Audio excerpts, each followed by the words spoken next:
বছর পর এরকম একটা লেভেল সুন্দর একটা পরিবেশে আমরা একটা ভালো একটা প্রোগ্রামে অ্যাড হইতে পেরেছি। এই জন্য আমরা দেশবাসীকে ধন্যবাদ জানাই, আপনাদেরকে ধন্যবাদ জানাই এবং আল্লাহর কাছে মনে করেন আমরা কৃতজ্ঞতা প্রকাশ করছি যে মহান রব আমাদেরকে এরকম একটা পরিবেশ সৃষ্টি করে দিয়েছে। আপনার ব্যাগে কি আমরা কি দেখতে পারি বা জানতে পারি কিনা? জি জি জি, আমার ব্যাগে আছে পানি, 2টা পানির বোতল, আর হচ্ছে যে এই কলা এবং এটা দুপুরে খাবো আমরা। অন্যান্য দল থেকে আমরা তারা বিরিয়ানি অথবা খিচুড়ি বা ভালো বড় পোলাও তারা পায়, আপনাদের কি এরকম? অন্যান্য অবৈধ টাকা, অন্যান্য দল এবং অন্যান্য মতের লোকদের বিভিন্ন জায়গা থেকে তারা চাঁদাবাজি করে, রাষ্ট্রের অর্থ লুট করে, এরপরে টাকা দিয়ে লোকজন ভাড়া করে নিয়ে আসে, যার কারণে তারা এই যে খিচুড়ি বিরিয়ানি তাদেরকে দিতে বাধ্য হয়। আর আমরা দিনের জন্য, ইসলামের জন্য মানে জীবন দিতে প্রস্তুত, যার কারণে আমরা আমাদের নিজ উদ্যোগে আমরা আল্লাহকে ভালোবাসি, আমরা নবীকে ভালোবাসি, নবীর আদর্শে আমরা চলতে চেষ্টা করি। আমাদের কাছে দুনিয়াবি কোনো চাওয়া পাওয়া নাই। আমরা আমাদের নেতৃবৃন্দ যদি ইসলাম যদি রাষ্ট্র ক্ষমতা দেয়, তারপরে আমরা মানুষের, দেশের, জনগণের নিরাপত্তা নিশ্চিত করব এবং আপনার উন্নয়নে ভরপুর করে দিব। এটা যার কারণে জনগণের কোনো হক নষ্ট করব না, নারীদের অধিকার নিশ্চিত হবে, আপনার বিভিন্ন ধর্মাবলম্বীদের অধিকার নিশ্চিত হবে, আমাদের সুন্দর একটা সমাজ উন্নয়ন এবং রাষ্ট্রের উন্নয়নে আমরা ভরপুর করে দিব ইনশাআল্লাহ। যার কারণে আমাদের কোনো বিরিয়ানির প্রয়োজন নাই, যেহেতু আমাদের ব্যক্তিগত কোনো স্বার্থ নাই। এর জন্য মানুষ দল করলে টাকা পায়, আমাদের টাকার প্রয়োজন, আমরা টাকা দিয়ে দল করি, যার কারণে দলের প্রতি আমাদের এরকম কৃতজ্ঞতা। এবং আমরা জি, আমি নোয়াখালী থেকে আসছি, আমার নাম মোহাম্মদ আব্দুর রহিম। আস্তে আস্তে বুঝতে শুরু করেছে কাদেরকে ক্ষমতার মস্তলে আনা যায়। অতএব তারেক রহমানের বার্তা বিএনপির নেতা কর্মীরা প্রত্যাখ্যান করেছে।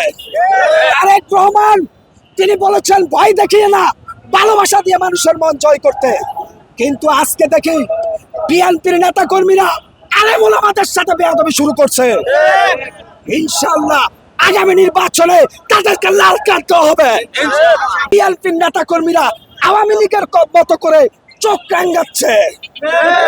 মনে রাখবেন, জামাত ইসলামের নায়েবে আমির আল্লামা দেলোয়ার হোসেন সাঈদী যদি আজকে থাকতো, আজকে বাংলাদেশের কোন নেতার টাইম থাকতো না।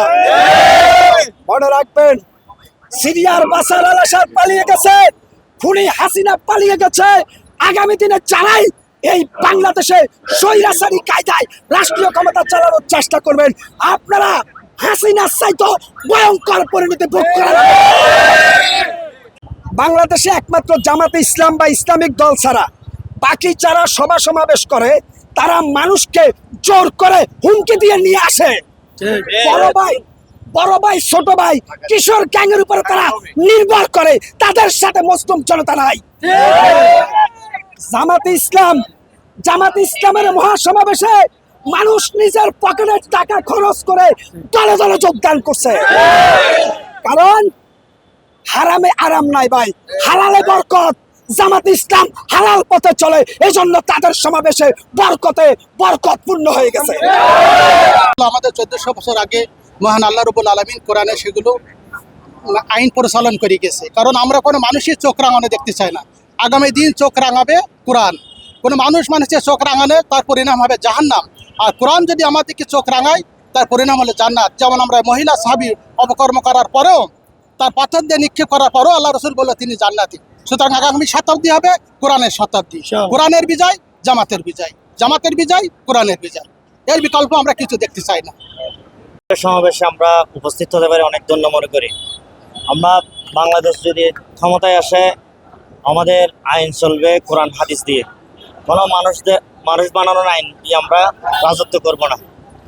আগামী যারা ফ্যাসিস্টরা 15-16 বছর ক্ষমতায় আসছিল, ওরা নিজ মন গড়া আইন তৈরি করছিল।